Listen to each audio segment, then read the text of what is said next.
네, 안녕하세요. 네, 사람의 무의식에 대한 모든 답변을 해드리는, 물어보시면 답변해주는 남자 공룡일입니다. 오늘은 분노조절장애에 대해서 물어보셨네요. 사연을 보시면 충동은 참을 수 없어서 사소한 일에도 마구 분노가 치솟는다고 합니다. 애꿎은 가족과 친구에게 화살이 향하기도 하고요. 얼굴까지 붉어지고 그러다가 마구 욕을 하기도 하고, 정신 차리고 나면 이제 사과한 적이 한두 번이 아닌데 제가 도대체 왜 이러는 걸까요? 라고 이제 물어보신 분이 계시네요. 전형적인 이제 분노 조절 장애죠. 인터넷 방송 보면 뭐 되게 화를 낸다거나 욱한다거나 욕을 한다거나 이런 방송들도 많이 있더라고요. 그게 또 인기가 있어. 다들 이제 분노에 공감을 한다는 소리죠. 근데 이제 그거는 그거고, 주변 사람들이 힘드니까 이 분노를 표출하는 사람들도 힘들겠지만 그거보다 더 당하는 사람이 더 힘들잖아요. 그래서 오늘 한번 그거를 해결할 수 있는 방법을 제가 체면적인 요소로 한번 탐구해 보도록 하겠습니다. 이제 체면으로 과연 좋아질 수 있나, 이런 포커스를 줘볼 건데요.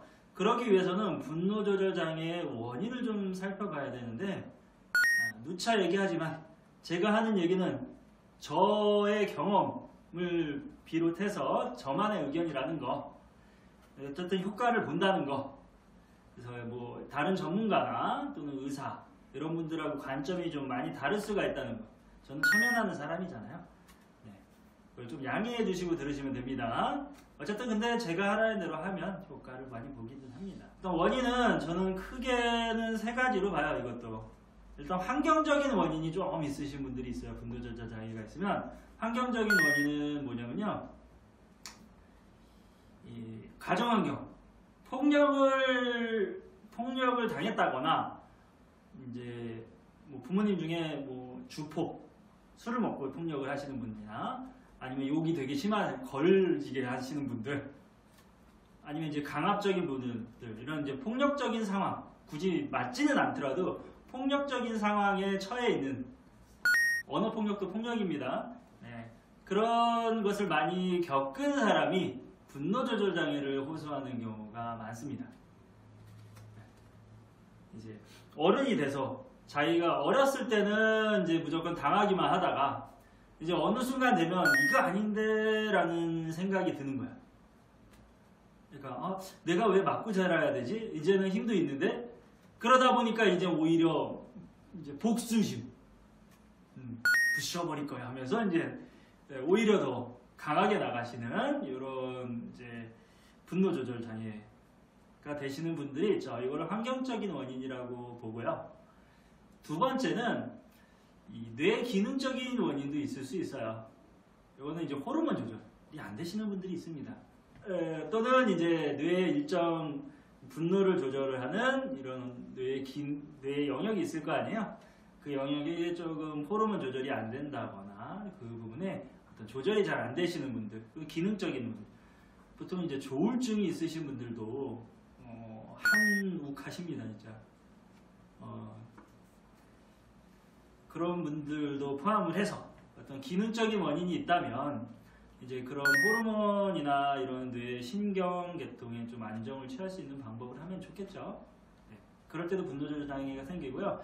세 번째, 요게 조금 중요시 됩니다. 세 번째는 어떻게 보면 문제가 없어요. 뇌나 어떤 호르몬에도 건강상의 문제가 하나도 없어요. 그런데 분노 조절을 못 하시는 분들이 간혹 있습니다. 이거는 이제 감정적인 원인이라고 해요. 감정. 이 감정을 주체를 못하는 거예요. 어떤 사람이 엄청 믿거나 아니면 짜증이 엄청 나는 거예요. 그 사람만 보면 짜증이 난다거나, 아니면 뭐 여러 가지 감정 조절이 안 돼요. 저 사람은 보통은 사람에 대해서 표출을 하게 됩니다. 어떤 특정한 사건을 경험한 뒤로 이 감정이 많이 다쳐서 그런 경우들이 조금 있습니다. 이걸 감정적인 원인이라고 합니다. 그럼 체면은 어떤 거에서 효과적이냐? 환경적인 원인이나 감정적인 원인이 있을 때는 체면이 효과적이에요. 환경적인 원인이 있다. 만약에 부모님에 대한 원망이 심하고 과거에 이 환경이 안 좋다. 그러면 보통 이런 걸 대물림이라고 합니다. 이 분노를 표출하다 보면 나도 모르게 내 자식이 또 배우고 있어. 또 그대로 하고 있습니다. 아빠 닮아가요. 또는 이제 엄마 닮아가고. 그런 환경적인 어떤 연결고리를 이제 체면으로 어떤 과거의 기억을 편집한다거나 바꿔준다거나 뭐 아니면 이해할 수 있도록 어떤 여러 가지 테크닉을 발휘하겠죠. 그래서 이제 과거의 연결고리를 바꿔주는 그것을 이제 체면으로 시도하게 됩니다. 이제 뭐 구체적인 방법은 사람마다 다르겠지만 저 같은 경우에는 시간선이라는 거를 많이 쓰기도 합니다. 특정한 뭐 아빠에 대한 그런 폭행을 많이 당했다. 그랬을 때 그 기저에는 두려움이 되게 많거든요. 사실 두렵기 때문에 그거를 더 하는 거예요. 자기가 그렇게 당하기 싫으니까 더 이렇게 함으로써 선제 공격을 하는 거죠. 그런 이런 이제 반대 심리가 있습니다. 이거를 이제 방어 기제라고 해요. 그런 이제 방어 기제를 체면으로 달아주게 됩니다. 그다음 이제 마지막 이 세 번째 경우 감정적인 원인이 있을 경우에는 또 체면이 효과적이죠. 보통 감정이 상해서 어떤 분노 조절까지 안 될 정도까지 가면 합리적이지 못한 어떤 신념 체계가 돼 있어요. 아니면 뭐 인지 체계 같은 경우 나는 저 사람만 보면 왠지 때리고 싶어 뭐 이런 것들 화내고 싶어 뭐 이런 것들이 있어요. 이런 분들도 있었습니다. 이 가족이 오셨는데 자기 뭐 그러면 안 돼요. 그런데 이제 자기는 희한하게 다른 친구들하고 이렇게 할 때는 문제가 하나도 없대. 아무 문제가 없습니다. 근데 유독 와이프만 보면 화가 난대. 그리고 때리고 싶어진대. 그런 분이 있었습니다. 뭐 그러면 안 되죠. 그러면 큰일 납니다. 근데 그런 분이 있어서 그게 이제 또 그럴 경우에는 상대방도 약간 그런 폭력이나 이런 분노에 노출을 당하다 보면 이 상대방 그러니까 당하는 사람 아까 같은 경우는 와이프도 이 잘못된 신념 체계를 가지고 있어요. 인지 체계나 자기도 맞아도 되는 사람 이렇게 자존감이 많이 떨어집니다. 나는 이렇게 살아야 된다 뭐 이런 잘못된 신념 체계가 되고 있어요. 그래서 오히려 남편한테 뭐라고 하면 이 와이프가 두둔하는 경우도 있습니다. 저 사람은 원래 되게 착한 사람이에요. 그런 사람이 아니에요. 이렇게 오히려 두둔하시는 경우도 있어요. 네, 이해 안 되죠? 네, 이해하지 마십시오. 네, 그런 경우도 있다라는 거 제가 알려드리는 거니까요.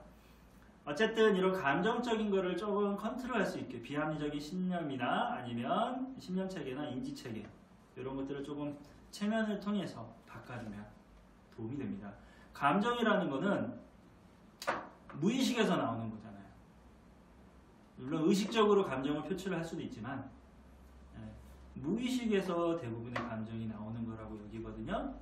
그렇다면 의식적인 노력도 할 수 있게 체면 상담도 하고 또 체면 메시지로 암시로 무의식적인 요소를 바꿔주면 분노 조절 장애도 충분히 좋아질 수 있습니다.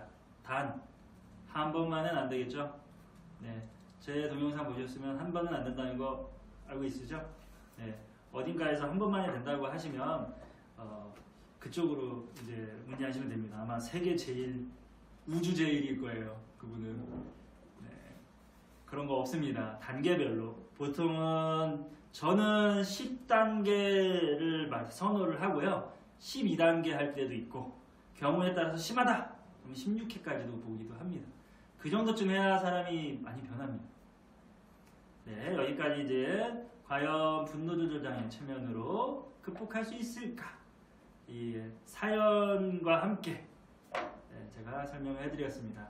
자, 도움이 되었다면 좋아요, 구독하기 꾹 눌러주시면 됩니다. 네, 다음에는 또 다른 내용으로 뵙도록 하겠습니다. 감사합니다.